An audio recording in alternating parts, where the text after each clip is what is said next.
नमस्कार दोस्तों, आज हम लोग चौथे भाव के गुण धर्म के बारे में बात करेंगे, यानी कि फोर्थ हाउस के बारे में। कुंडली में चौथा भाव आपकी नींव यानी कि जड़ों को बताता है। चौथे भाव को सुख का भाव भी कहा जाता है। सुख यानी कि आपके जीवन को सहज व सरल बनाने वाले साधनों से है। ये हमारी लाइफ स्टाइल को भी बताता है। ये माना जाता है कि चौथा घर गर्भ से कब्र तक की यात्रा को अंकित करता है। तो आइए दोस्तों, हम लोग आज चौथे भाव के गुणों के बारे में डिटेल से चर्चा करते हैं। तो पहला है घर। इसमें हम निवास स्थान के बारे में बात करते हैं। वो जमीन, वो घर जहाँ पर आपको माँ ने धारण किया, जहाँ हम पैदा हुए हैं, जहाँ से हम बाहर आते हैं और पहली बार दुनिया को देखते हैं। यह भाव ये भी बताता है कि क्या व्यक्ति अपने निवास स्थान पर ही रहेगा या दूर जाकर उसको रहना पड़ेगा।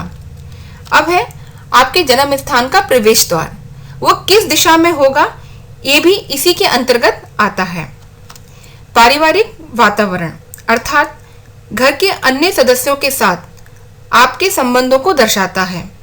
वो घर जिसमें परिवार के सदस्य बहुत ही आत्मीयता के साथ रहते हों। पारिवारिक परंपराएं और आपके रीति रिवाज यानी कि संस्कार कैसे हैं, जो उसके मूल संस्कार हैं वो कैसे हैं। जो हमारी हिंदू सभ्यता में षोडश संस्कार हैं, जो 16 संस्कार हैं हिंदू सभ्यता में, वो भी इसी भाव के अंतर्गत आते हैं।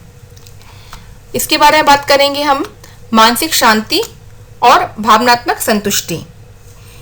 मैं इसमें एक बात कहना चाहूंगी कि कालपुरुष की कुंडली के अनुसार इस घर में कर्क राशि आती है और उसका स्वामी चंद्रमा है।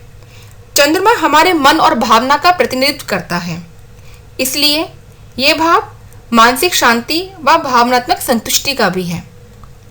किसी भी व्यक्ति को मानसिक शांति व भावनात्मक संतुष्टि घर के सुखमय वातावरण पर ही निर्भर करती है, जहाँ सभी लोग दया और प्रेम के साथ एक छत के नीचे रहते हों। इसके विपरीत यदि कुंडली में इस भाव पर ग्रहों का विपरीत प्रभाव हो तो व्यक्ति को घर का वातावरण घुटन, असुविधाजनक लगने लगता है, जिससे उसकी मानसिक शांति पर बुरा प्रभाव पड़ता है। माता का सुख व्यक्ति के जीवन में उसकी माता से मिले योगदान, उसकी माता से उसके संबंध, उनके सुख, उनके प्रभाव आदि को भी ध्यानपूर्वक इसी घर से देखा जाता है। अब बात करेंगे भौतिक सुख। इस घर के बलवान होने पर व्यक्ति को अपने जीवन में मिलने वाली भौतिक सुख सुविधाएं तथा ऐश्वर्यों का आनंद भी मिलता है।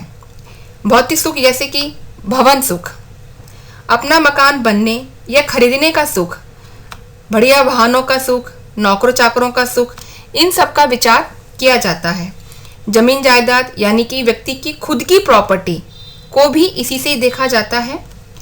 इसके अलावा जमीन जायदाद से संबंधित व्यवसाय से होने वाले लाभ या हानि के बारे में भी इसी से ही देखा जाता है। इसके अतिरिक्त पैतृक संपत्ति भी इसी के अंतर्गत आती है। कोई भी नई वस्तु खरीदना या अपने घर में कोई नया बदलाव लाना चौथा भाव ही दर्शाता है। शिक्षा, चौथा घर हमारी शिक्षा पर भी प्रभाव डालता है, इसलिए मध्यम स्तर की शिक्षा के लिए इसको देखा जाता है, यानी कि स्कूल और कॉलेज की शिक्षा को भी चौथे स्थान से ही देखा जाता है। शारीरिक अंग, शरीर के जिन अंगों पर यह शासन करता है वो है चेस्ट, लंग्स और स्टमक। अब है प्राकृतिक संपदा। इस घर का संबंध उन सभी चीजों से भी होता है जो हमें पृथ्वी के नीचे पाई जाती हैं, जो पृथ्वी के नीचे स्थित हैं, जैसे तेल, खेती, माइंस, मिनरल्स, अन्य प्राकृतिक संसाधन। इसके अतिरिक्त मौसम व जलवायु का भी प्रतिनिधित्व इसी से ही किया जाता है। इन सब गुणों के अलावा अब चौथा घर किन किन स्थानों को दर्शाता है ये भी देखते हैं। पहला है जल वाले स्थान, यानी कि जैसे तालाब, छोटे कुएं, नहरें, नदी, आपके घर में जल का स्थान, ये सभी इन स्थानों को चौथा घर दर्शाता है।